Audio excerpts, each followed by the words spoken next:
What's going on, guys? Your man at Spoken Reviews back again with another video, and today we're going to be reviewing the trailer for Sonic the Hedgehog 3. Alright guys, so the trailer for this movie did drop. So I am kind of excited to see the movie. I will say that the Sonic movies have been consistent for the last two, and that is really difficult to do with video game movies. They're either hit or miss. And I remember when the first teaser trailer for the very first Sonic movie came out, and we got to look at what Sonic was supposed to look like. Yeah, that. I remember fans were in a riot about this. So was I. I was like, that is the ugliest looking thing I have ever seen. And apparently the studio had heard what everybody was saying, and they decided to fix it and make Sonic look a little better. And you know what? I'm glad that they did that, because there's no way you can screw this character up. Sonic is one of the most iconic video game characters that we all come to know, and that was before the character started speaking. Before, in playing Sega, he was just a character you ran back and forth with on a 2D platform, and that was just enough. But as years come along, when we got to Sonic Adventure, that's when we started to get Sonic to open up and speak a little bit more, and it was pretty cool seeing all these different characters show themselves on this game. Sonic the Hedgehog 3, it seems that we are going to be picking up on some of the storyline of Sonic Adventure 2. I don't know if any of you guys remember that game, but it was a amazing game when it came out. I think it came out for Sega Dreamcast, and I believe, I'm not exactly sure, back in, I think 2002, 2003, or 2004. It was one of those years, but I remember when it came out, it was the most desired game. I wanted it that badly. My homeboy put me on it, and I didn't get a chance to really play it. My parents actually got it for me one day, and I was stoked to play it. Me and my homeboy, we ended up playing a lot of the two-player, which is, I believe, two characters racing against each other. I think if you have Sonic and Shadow, you race against each other. If you got Tails and Robotnik, you shoot at each other. And I think if you got Knuckles and Rouge the Bat, you would look for pieces of the Master Emerald, and whoever got all three pieces first was the one that won that match. So it was a pretty cool game when it came out, and it also gave us a new character known as Shadow the Hedgehog. That's right, guys. From the trailer we're seeing here, it seems that Shadow is going to be the main antagonist of Sonic the Hedgehog 3, which is pretty cool. The character was really well received when he came out in Sonic Adventure 2. Pretty much kind of a subtle, cool character, but did have understanding motivations of what he wanted. And it seems like this movie is going to take some of those elements and add it to the movie. It seems that what we see from Shadow is that he was a life form created by Gerald Robotnik, who was actually the grandfather of Dr. Robotnik. Now, the way he's referred to in the film, he's kind of considered an alien. But if you play the Shadow the Hedgehog game that was not also well received, you'll find out his story is a little bit more complex than that. We'll get back to that. But it seems that the relationship between Shadow and Maria Robotnik, who is the granddaughter of Gerald Robotnik, she ends up being killed by the military after they deem that Shadow is a little too dangerous. So they try to kill him, but Maria ends up getting killed trying to save Shadow's life.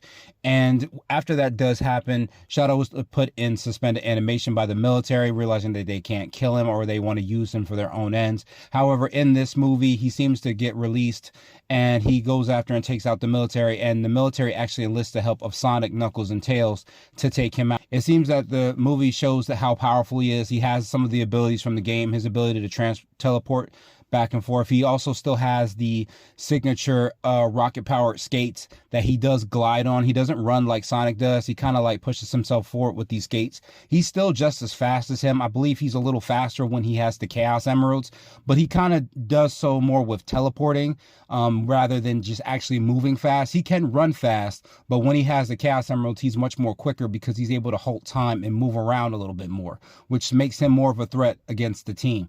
Now, it seems that he has the same motivations, which, since Maria does die in the movie, it seems that he is going to be going on a mission to take down, pretty much destroy the planet or make people pay for her death, because in the game, that's what he believes he's doing. Now, his story is a little different in the game from the movie. From what I'm seeing, it seems that his origin is still the same, where he's created by Gerald Robotnik.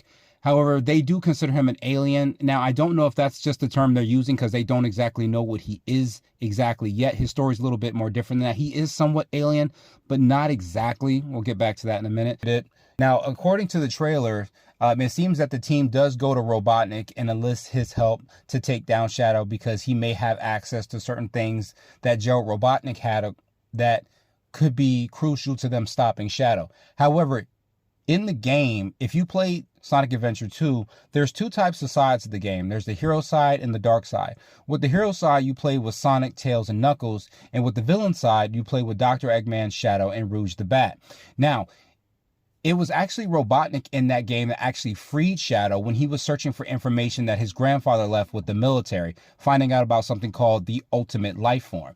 Now, the two of them do end up working together to stop the military after he's freed, but Shadow gives off this information about something about meeting him on a place called the Space Colony Ark. And at first, we don't know what that is, but in the game, it's actually kind of like a military compound that's up in space that kind of looks like a bit of a planet or an asteroid, but it breaks open. It has like a space cannon attached to it, and it kind of opens up. It has like that distinctive look of the Robotniks, and it's a whole nother story that goes on with that towards the end of the game, but it seems that they are going a little bit different from this, so I don't know if maybe Robotnik is lying about it, but he seems like he's pretty down bad in this trailer, especially from him losing to Sonic twice in both movies, and they kind of enlist his help because they don't really have a choice. Now, there is a bit of a meeting between both Robotnik and Gerald Robotnik. I'm not sure if this is actually something that does happen or if it's just a vision that Robotnik is having, because in the game, Gerald Robotnik does die along with Maria. Now, according to what I've seen in the trailer, it looks like in this shot right here that both Shadow and Gerald are kind of both sitting with Maria's body. I don't know if she's dead there at this point in time. I'm not exactly sure. This could just be a different spot in the movie, but it seems that Gerald Robotnik is still alive, and he's also played by Jim Carrey as well. And it seems like the two of them might be working together to either overthrow Shadow and Sonic, or maybe there is a much more deeper story to it than we know. However, I'm still excited to see this. I remember when I first played Sonic Adventure 2, I had beat the game, but I hadn't exactly beat it to the point where I got the special ending. Now, if any of you guys have played the last couple Sonic games, there are different amounts of story in both Sonic Adventure 2 and Sonic Adventure 1. In Sonic Adventure 1, if you play all the characters, you get the secret ending with Sonic becoming Super Sonic to take out Chaos. Now, in Sonic Adventure 2, it's the same deal. If you do the hero side and the dark side and finish it at the end of the game, you actually work together with Sonic and Shadow. I don't know if they're going to do it, but they have this thing called the actual Ultimate Life Form, which is actually called the Bio Lizard. That's right, guys. It was another creature that was similar to Shadow, and it was kind of made from the same type of thing, but not exactly. And it's a different type of creature overall, but it can use chaos control just like Shadow can. And it turns out Sonic and the rest of the team, him and Shadow, actually have to get a hold of the Chaos Emeralds, and they work together to become Super Sonic and Hyper Shadow. And I remember when I was at home one day, I was sitting in my living room watching TV, and my homeboy, who actually lived uptown, I lived on the hillside. His grandmother lived on the hillside, and him and his stepbrother came down to the grandma's house to play the game for a little bit. He ends up calling me in a frantic, telling me to get my ass down there to his grandma's house because they just unlocked the secret levels. I flew out of that house, man. I got to his house, and all three of us were working together to finish this game. And it was a pretty cool thing, finally getting to see these two characters transform like that together. Unfortunately, in the end of that game, Shadow does end up dying. He can't seem to hold the form the same way Sonic can. We do think that he's dead. However, in the game Sonic Heroes, if you guys played that, it also came out on GameCube. He doesn't remember who he is, but Shadow does end up coming back. He does have amnesia. He teams up with both, I believe, E23. I think it's E23, the robot, and Rouge the Bat to work together to try to figure out what happened to him. They do end up coming to blows with Sonic a couple times. We also get more of an in-depth story for him with Shadow the Hedgehog game. Now, that game wasn't really well received when it came out. However, it did have more of a compelling story for Shadow. We do get an idea of how he was created. He wasn't just created from nothing. His original story was that he was created by Gerald Robotnik to help cure Maria from a disease.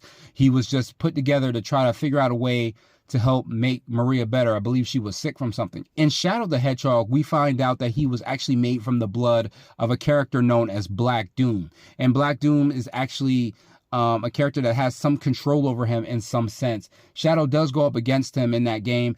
Like I said, it wasn't well received. It took a pretty cool character and put him on a motorcycle, as well as giving him the strap, which I wasn't exactly mad about. I mean, Shadow is not Sonic. He's different. He's a different character. He has different motivations. He has a different way he fights, but it kind of seemed weird. In that game, it was pretty cool. It seemed like you could align with 3 different characters. You could either align with, I believe, Gerald Robotnik, or I believe you could align with Robotnik, Sonic, Gun, or Black Doom. You had, I think, these 4 different choices, and as you went through the game, whatever choices you made towards each part of the game was a web that ended to the very ending. Now, some people finished all the endings. I didn't finish the game because I didn't like it that much when I was younger. However, it's a pretty interesting story. It gives us more of a background on Shadow.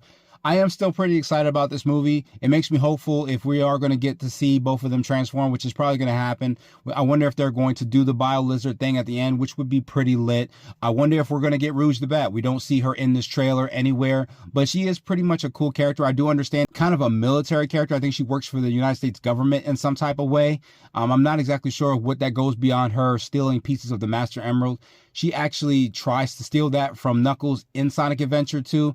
So, I think Knuckles manages to break the emerald, and the two of them kind of go off in their own ways to find the pieces. Eventually, she does return all the pieces to Knuckles at the very end of the game. I mean, like I said, Sonic the Hedgehog movies have been hit or miss, and so far they've been hit. And I think that's something that I really like about these movies, is they don't try to do what they haven't done before. And I think that that's pretty awesome for these movies, because sometimes when we see these animated video game films, we kind of worry if they're going to deviate from what we know. And the Sonic the Hedgehog movies have stayed consistent. They've given the characters their regular attitudes. They've given them the regular motivations. You know, Sonic is still that carefree character. Tails seems to be a little bit more of the techno-savvy character. And Knuckles is still his hard-hitting asshole self. And I like that we're not deviating from that. I like that we're not deviating from who Shadow is. I'm hoping that it stays the same. I know the two of them end up working together in the future, but I really want to see some pretty epic fight scenes between the two of them. I do want to see Sonic going down and out. But that was my review of the trailer, guys. I wonder if you guys liked it. Let me know in the comments what you guys thought about the trailer, and I will see you guys in the next one. Later.